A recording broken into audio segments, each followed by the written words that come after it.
ॐ तव कथामृतं तप्तजीवनं कविभिरीडितं कल्मषापहं श्रवणमङ्गलं श्रीमदाततं भुवि गृह्णन्ति ये भूरिदा जनाः।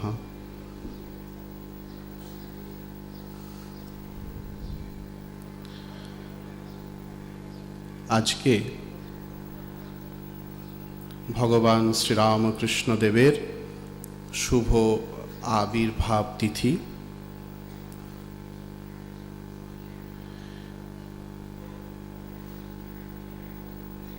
এই আবির্ভাব তিথির ভগবান শ্রীরামকৃষ্ণ দেবের জন্মতিথির পালন তিনি তাঁর নিজের জীবদ্দশাতেই সূচনা করে গিয়েছিলেন।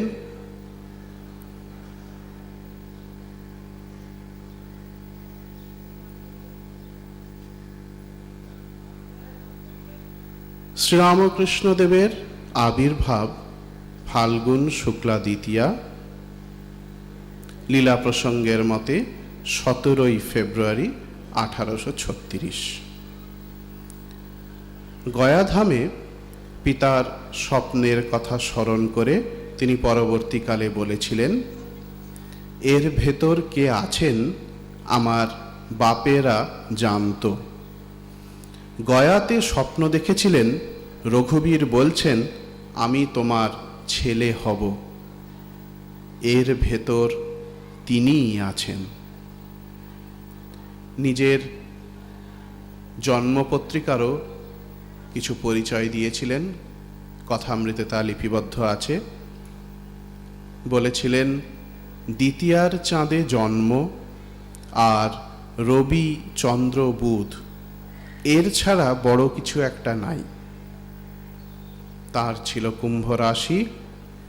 তার দেওয়া এই তথ্যের উপর নির্ভর করে পরবর্তীকালে তার জন্মপত্রিকা মঠে স্বামী শারদানন্দ মহারাজ প্রস্তুত করান। ঠাকুরের জন্মতিথি এবং জন্মোৎসবের সূচনা হয় শ্রীরামকৃষ্ণের স্থূলদেহে থাকাকালীন 1881 খ্রিস্টাব্দের 2রা মার্চ বুধবার তার জন্মতিথি পড়েছিল। তার বীর ভক্ত সুরেন্দ্রনাথ মিত্র ছিলেন এর প্রস্তাবকর্তা, প্রধান উদ্যোক্তা এবং ব্যয় নির্বাহক। তার সঙ্গে সহযোগী ছিলেন রামচন্দ্র দত্ত, বলরাম বসু, কেদারনাথ চট্টোপাধ্যায়, হরিশ মুস্তাফি, মনমোহন মিত্র প্রমুখ।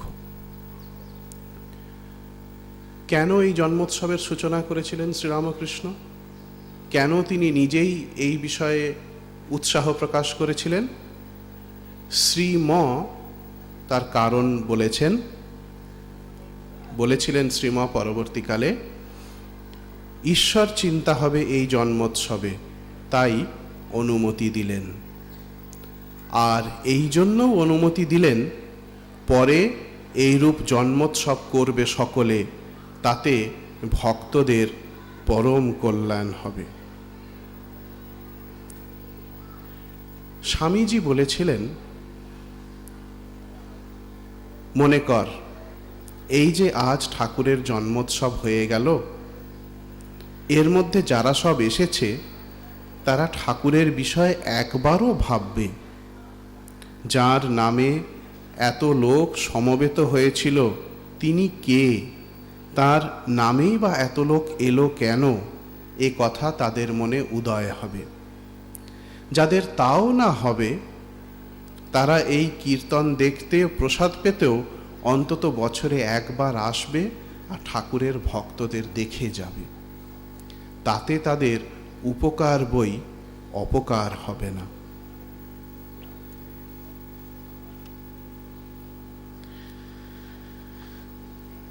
এই শ্রীরামকৃষ্ণের জন্মোৎসবের দিনই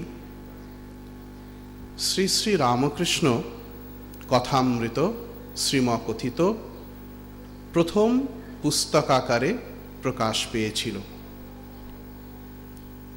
শ্রীম তার পুস্তকের নিবেদন অংশে লিখেছেন,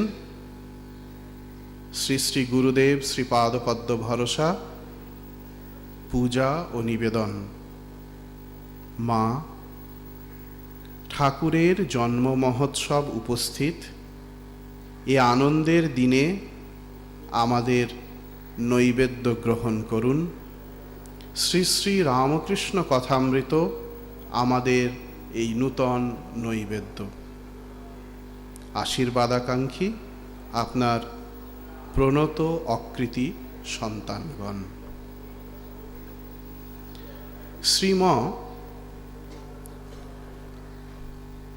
শ্রীরামকৃষ্ণদেবকে প্রথম দর্শন করেন 1882 খ্রিস্টাব্দে ফেব্রুয়ারির শেষে অথবা মার্চের শুরুতে শ্রীরামকৃষ্ণদেবের জন্মোৎসব হয়ে যাবার পর।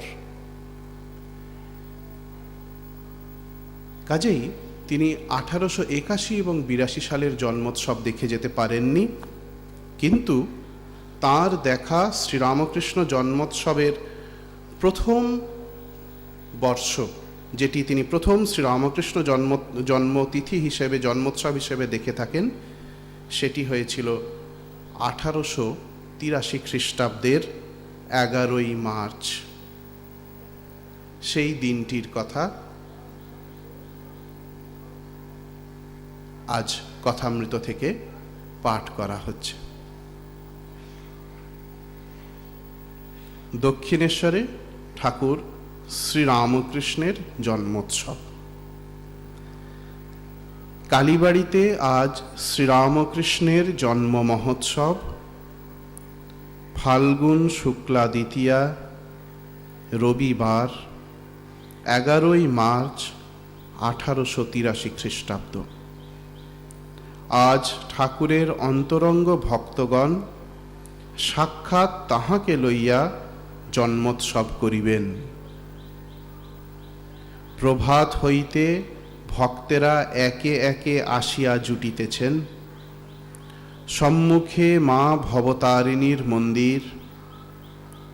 মঙ্গলারতির পরই প্রভাতী রাগে নহবতখানায় মধুর তানে রোশন চৌকি বাজিতেছে। একে বসন্তকাল, বৃক্ষ লতা সকলেই নূতন বেশ পরিধান করিয়াছে। তাহাতে ভক্ত হৃদয় ঠাকুরের জন্মদিন স্মরণ করিয়া নৃত্য করিতেছে। চতুর্দিকে আনন্দের সমীরণ বহিতেছে। মাস্টার গিয়া দেখিতেছেন ভবনাথ, রাখাল, ভবনাথের বন্ধু কালীকৃষ্ণ উপস্থিত আছেন। তখন খুব সকাল। ঠাকুর ইহাদের সঙ্গে পূর্ব দিকের বারান্দায় বসিয়া সহাস্যে আলাপ করিতেছেন। মাস্টার পৌঁছিয়া ঠাকুরকে ভূমিষ্ঠ হইয়া প্রণাম করিলেন। শ্রীরামকৃষ্ণ মাস্টারের প্রতি, তুমি এসেছ? ভক্তদিগকে লজ্জা, ঘৃণা, ভয় তিন থাকতে নয়। আজ কত আনন্দ হবে, কিন্তু যে শালারা হরিনামে মত্ত হয়ে নৃত্য গীত করতে পারবে না, তাদের কোনো কালে হবে না। ঈশ্বরের কথায় লজ্জা কি, ভয় কি? নে, এখন তোরা গা। ভবনাথ ও কালীকৃষ্ণ গান গাহিতেছেন। ধন্য ধন্য ধন্য আজি দিন আনন্দকারী, সবে মিলে তব সত্য ধর্ম ভারতে প্রচারী। হৃদয়ে হৃদয়ে তোমারি ধাম, দিশি দিশি তব পুণ্য নাম। ভক্ত জনসমাজ আজি স্তুতি করে তোমারি।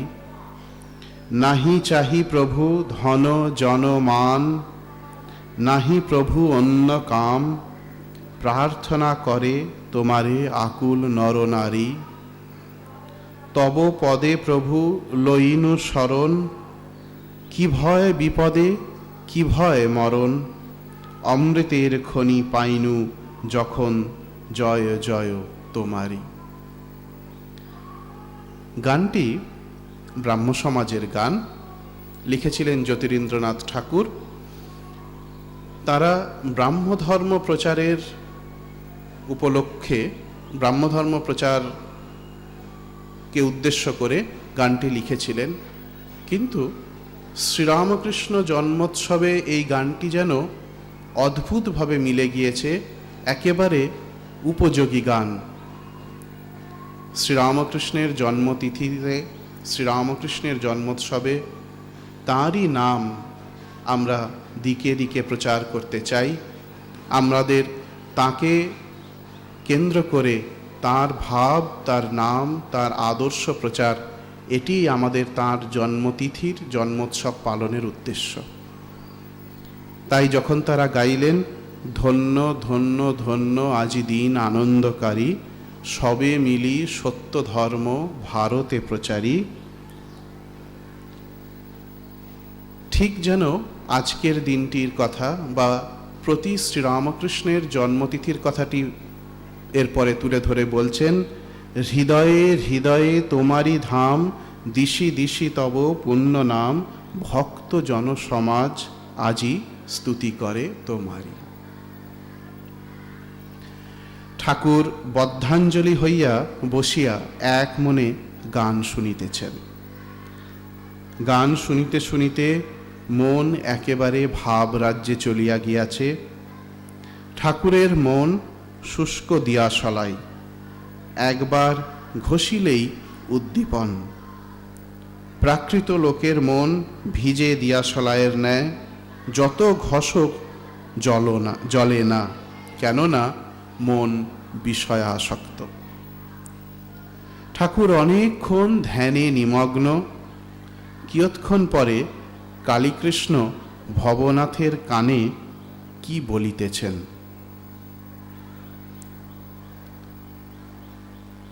কালীকৃষ্ণ ঠাকুরকে প্রণাম করিয়া গাত্রোত্থান করিলেন।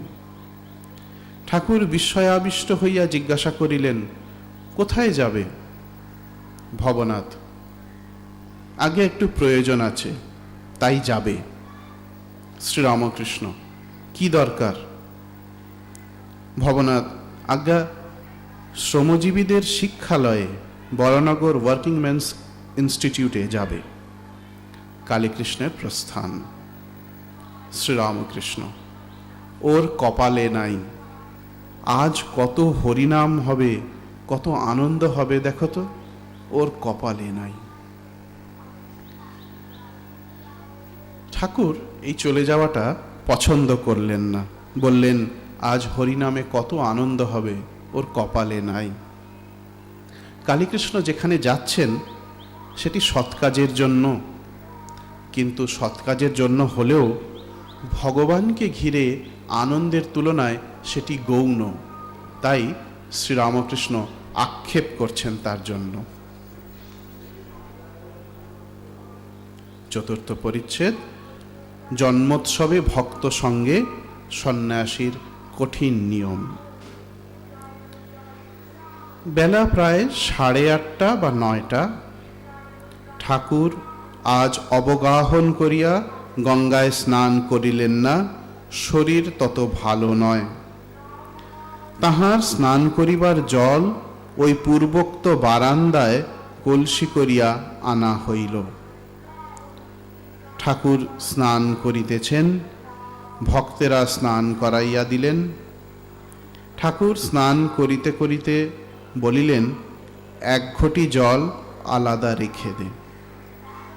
শেষে ওই ঘটির জল মাথায় দিলেন।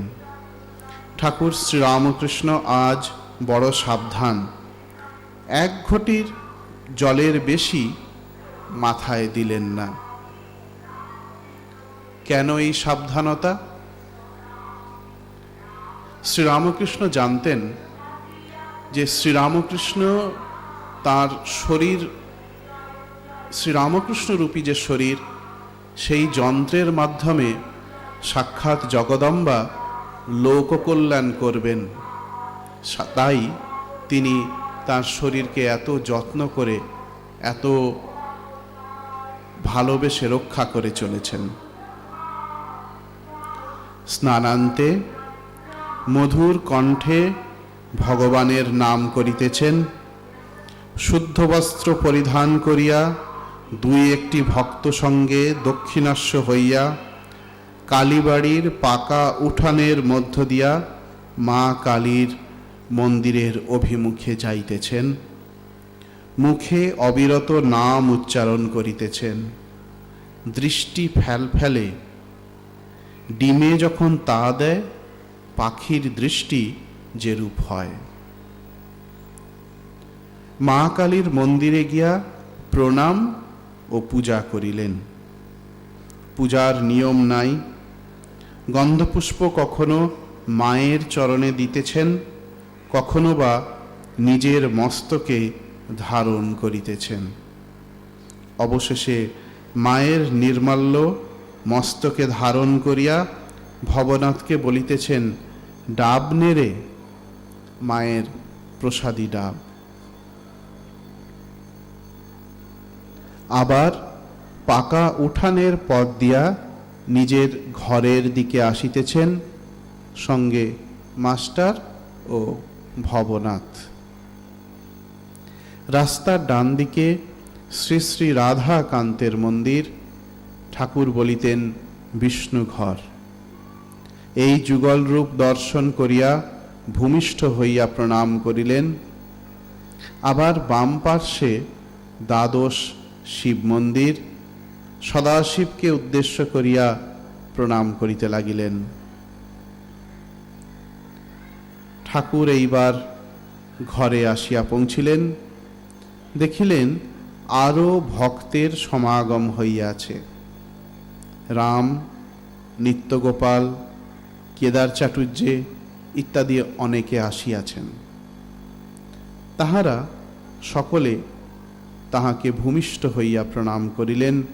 ঠাকুরও তাহাদের কুশল প্রশ্ন করিলেন।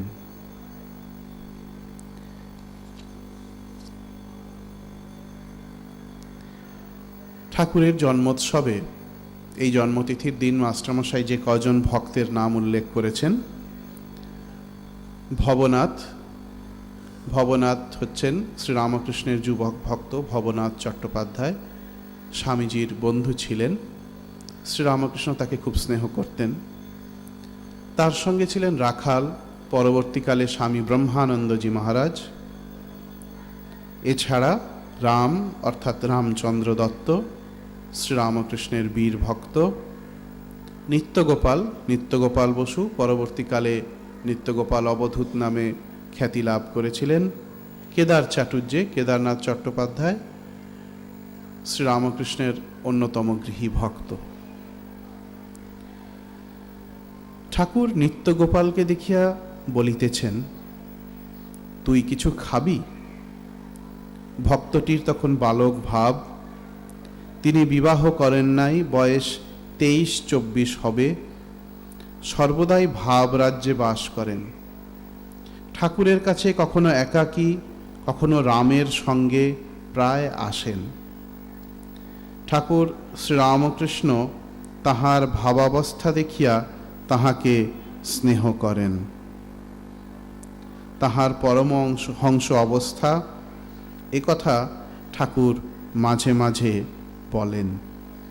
তাই তাকে গোপালের ন্যায় দেখিতেছেন। ভক্তটি বলিলেন, খাবো। কথাগুলি ঠিক বালকের ন্যায়।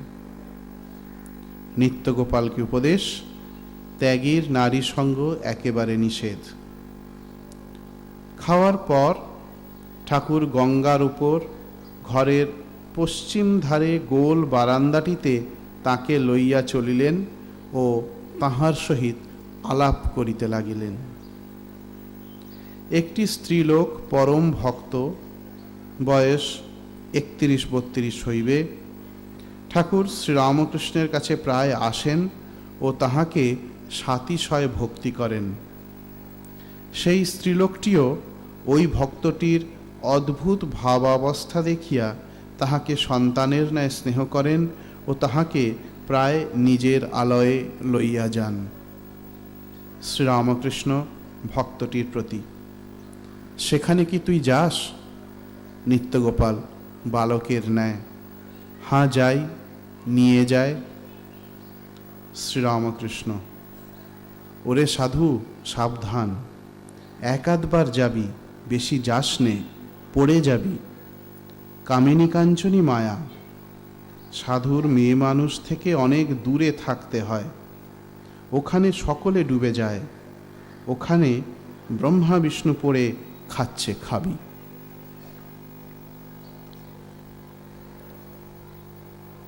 পূজ্যপাদ স্বামী ভূতেশানন্দজি মহারাজ তাঁর শ্রী শ্রী রামকৃষ্ণ কথামৃত প্রসঙ্গে এই প্রসঙ্গটির আলোচনা করতে গিয়ে বলছেন, নিত্যগোপালের অতি উচ্চ অবস্থা সত্ত্বেও ঠাকুর বলছেন, ওরে সাধু, সাবধান, বেশি যাসনি, পড়ে যাবি। একেবারে যাওয়া নিষেধ করলেন না। তার মনে কোনো সন্দিগ্ধ ভাব ছিল না এদের সম্বন্ধে, এটি মনে রাখতে হবে। মনের দুর্বলতা কখনো এসে সেই সম্বন্ধকে বিকৃত করে দেবে, তাই এই সাবধান বাণী। এই সাবধানতা সর্বদাই প্রয়োজন। স্ত্রী ভক্তেরা বলেছেন, ঠাকুর বেশিক্ষণ তাদের থাকতে দিতেন না। তিনি এই ব্যবহার করতেন লোকশিক্ষার জন্য। ঠাকুরের এই সাবধান বাণী শুধু ছেলেদের জন্যই নয়, মেয়েদের ক্ষেত্রেও তা প্রযোজ্য। স্ত্রী পুরুষের পরস্পর থেকে সাবধান থাকা উচিত। শ্রীমা তার ভক্তদের বলতেন, ভালো খুবই বাসি, তবে এই শরীর নিয়ে তো আর মেলামেশা করতে পারি না। তিনি মা, আপনার মা, জগন্মাতা, তবু বলছেন এই কথা। এই সাবধানতা লোকশিক্ষার জন্য প্রয়োজন। শাস্ত্রের নির্দেশ, সন্ন্যাসী সবসময় স্ত্রীলোক থেকে দূরে থাকবে। সমাজেও এই ব্যবস্থা প্রয়োজন। যথাসম্ভব একটা ব্যবধান রেখে চলা দরকার। এই সাবধানতা না থাকার জন্য অনেক প্রতিষ্ঠান নষ্ট হয়ে গিয়েছে।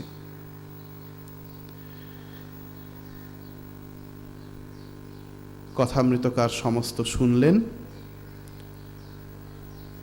নিজের মনে ভাবছেন, কি আশ্চর্য, এই ভক্তটির তো পরমহংস অবস্থা।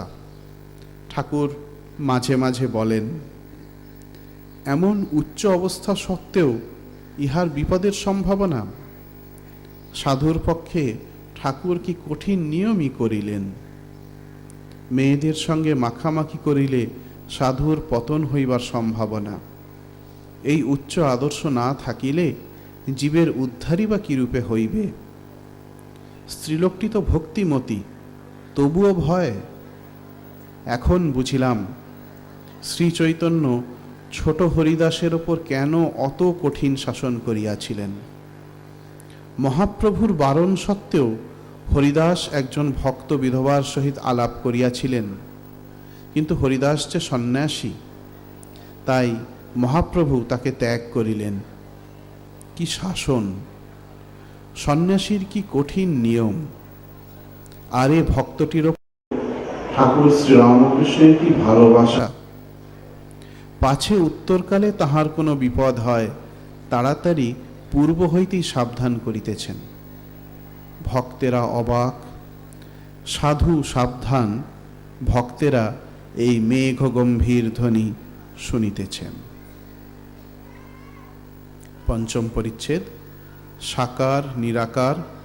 ঠাকুর শ্রীরামকৃষ্ণের রাম নামে সমাধি। এইবার ঠাকুর শ্রীরামকৃষ্ণ ভক্ত সঙ্গে ঘরের উত্তর পূর্ব বারান্দায় আসিয়াছেন। ভক্তদের মধ্যে দক্ষিণেশ্বরবাসী একজন গৃহস্থ বসিয়া আছেন। তিনি গৃহে বেদান্ত চর্চা করেন। ঠাকুরের সম্মুখে শ্রীযুক্ত কেদার চাটুর্যের সঙ্গে তিনি শব্দব্রহ্ম সম্বন্ধে কথা কহিতেছেন।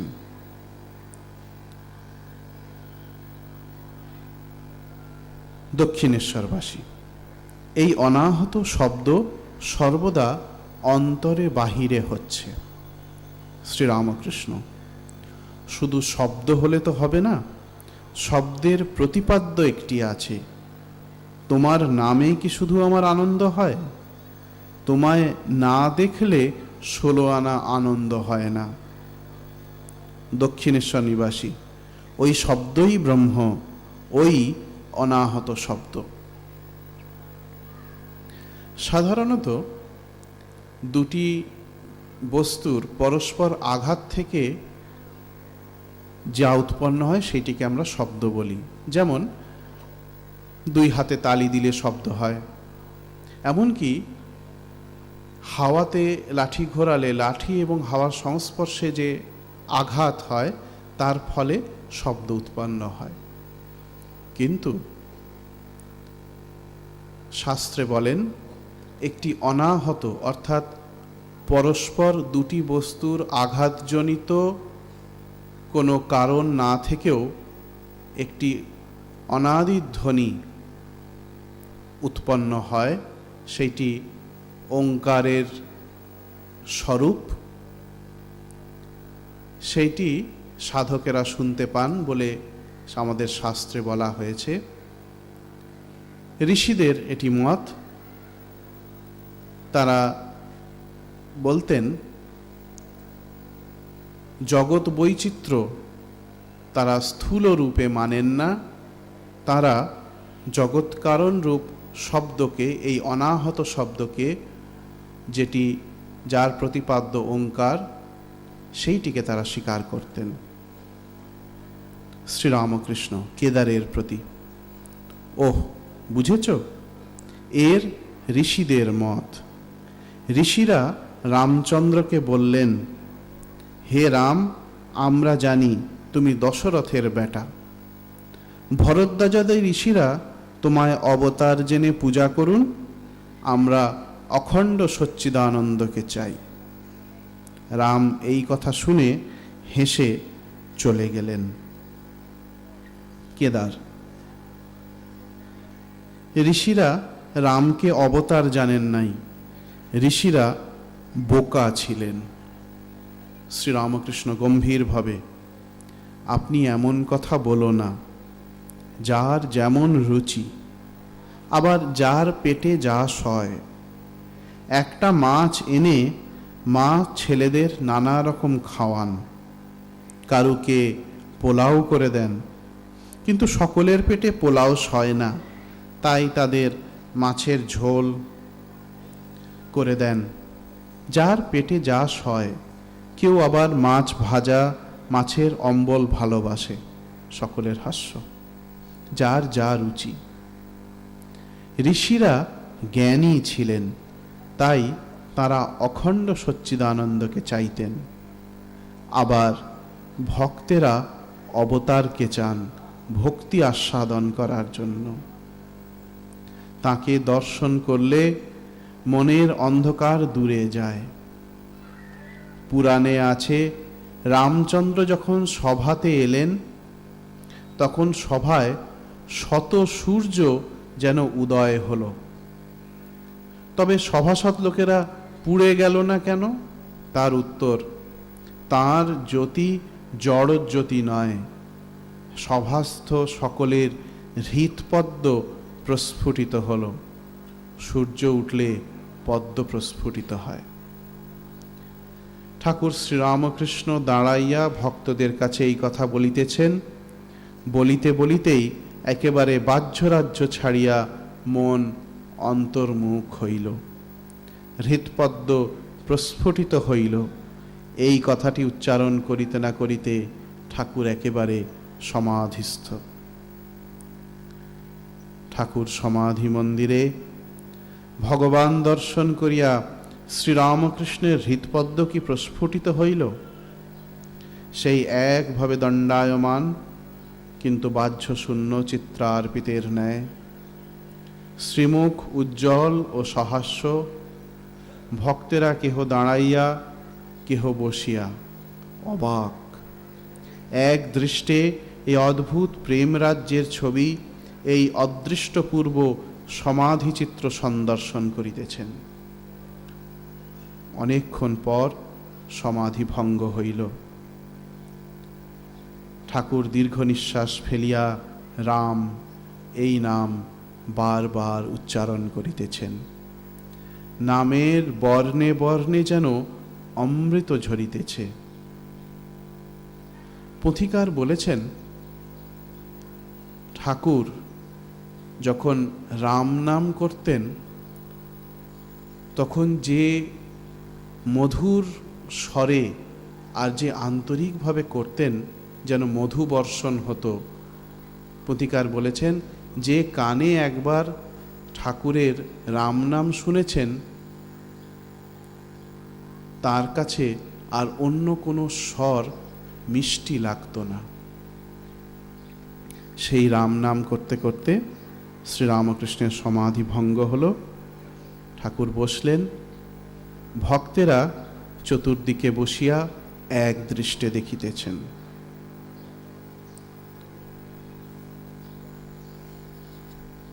শ্রীরামকৃষ্ণ ভক্তদের প্রতি অবতার যখন আসে সাধারণ লোকে জানতে পারে না, গোপনে আসে। দুই চারিজন অন্তরঙ্গ ভক্ত জানতে পারে। রাম পূর্ণ ব্রহ্ম, পূর্ণ অবতার, এ কথা 12 জন ঋষি কেবল জানত।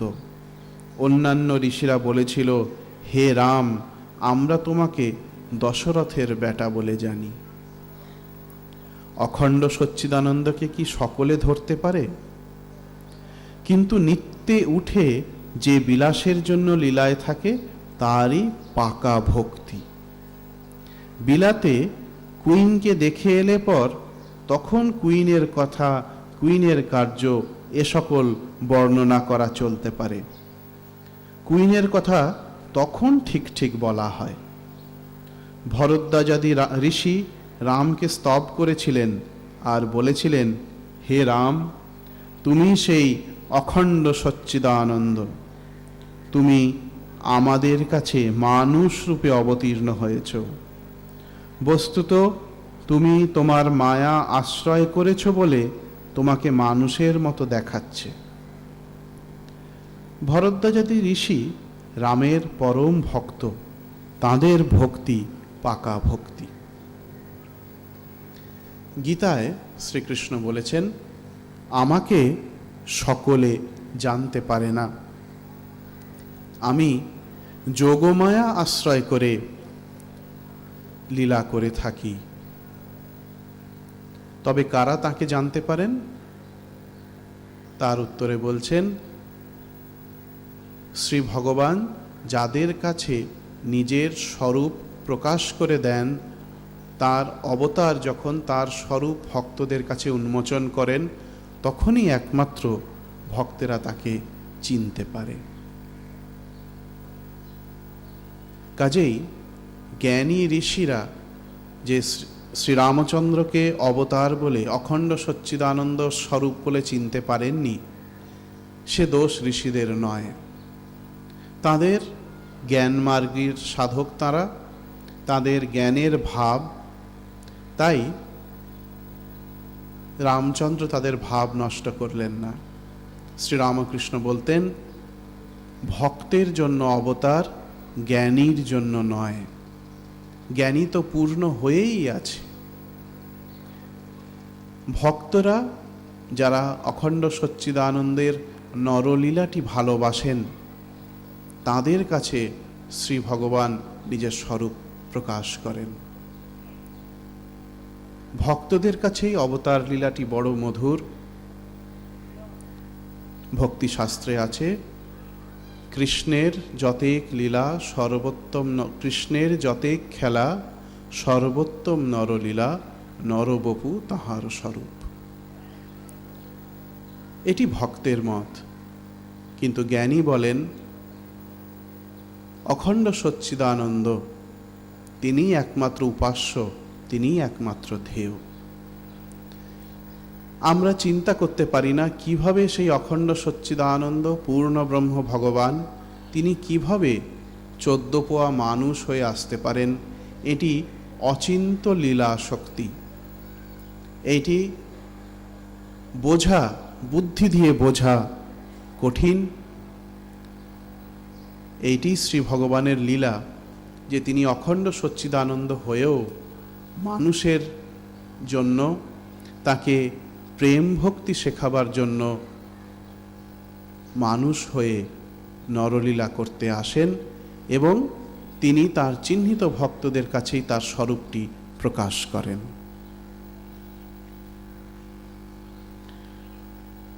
ষষ্ঠ পরিচ্ছেদ, কীর্তনানন্দে ও সমাধি মন্দিরে।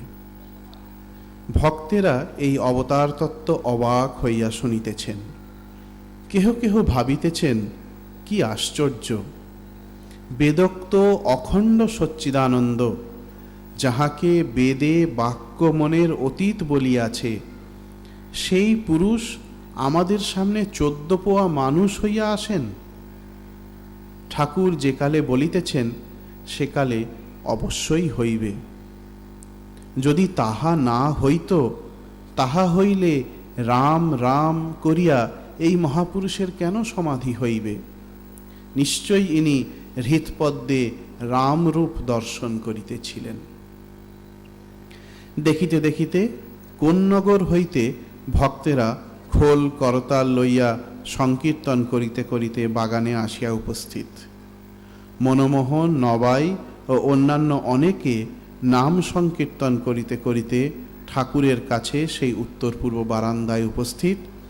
ঠাকুর শ্রীরামকৃষ্ণ প্রেমোন্মত্ত হইয়া তাহাদের সহিত সংকীর্তন করিতেছেন।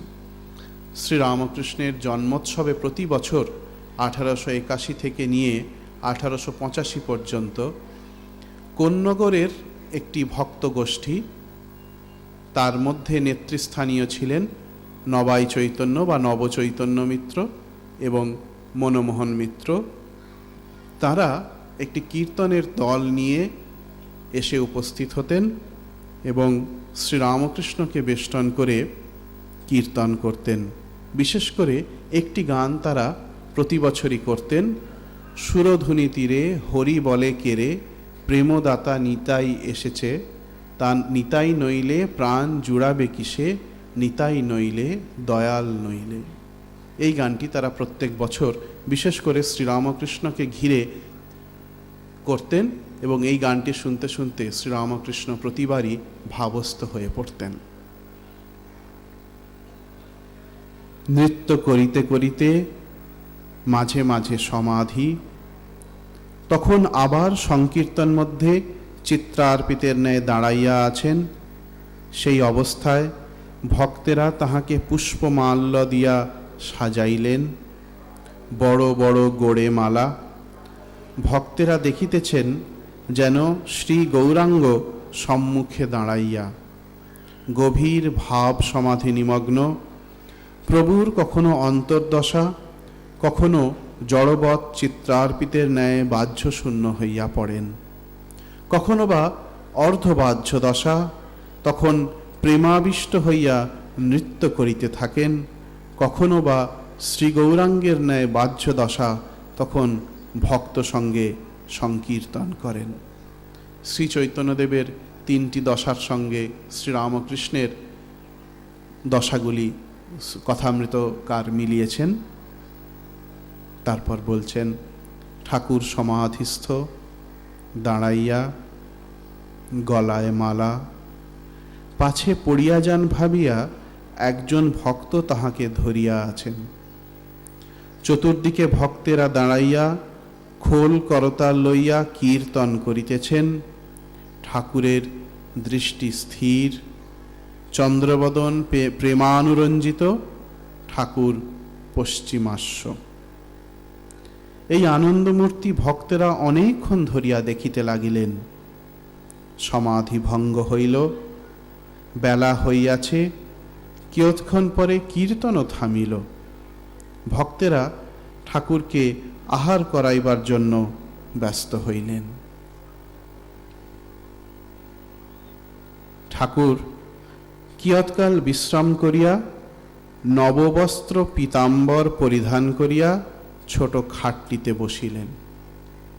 সাধারণত জন্মোৎসবে শ্রীরামকৃষ্ণ পীতাম্বর পরিধান করতেন, চাঁপা ফুলের রঙে কাপড় ছুপিয়ে দেওয়া হতো।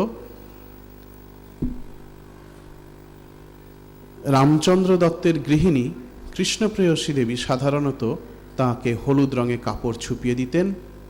আজও শ্রীরামকৃষ্ণের জন্মতিথির দিন শ্রীরামকৃষ্ণকে সেই পীতাম্বর হলুদ রঙের কাপড় পরানো হয়।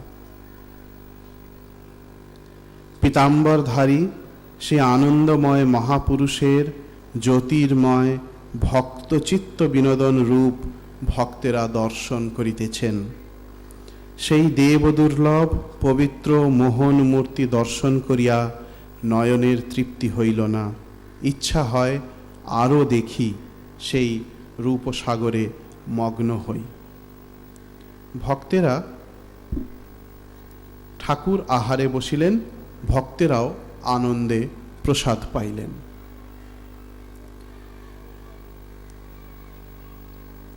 ঠাকুরের জন্মোৎসব সেই সময় ঠাকুরের স্থূল দেহে থাকাকালীন কিভাবে পালন করা হতো, রামচন্দ্র দত্ত তার একটি বর্ণনা দিয়েছেন তাঁর স্মৃতিকথায়।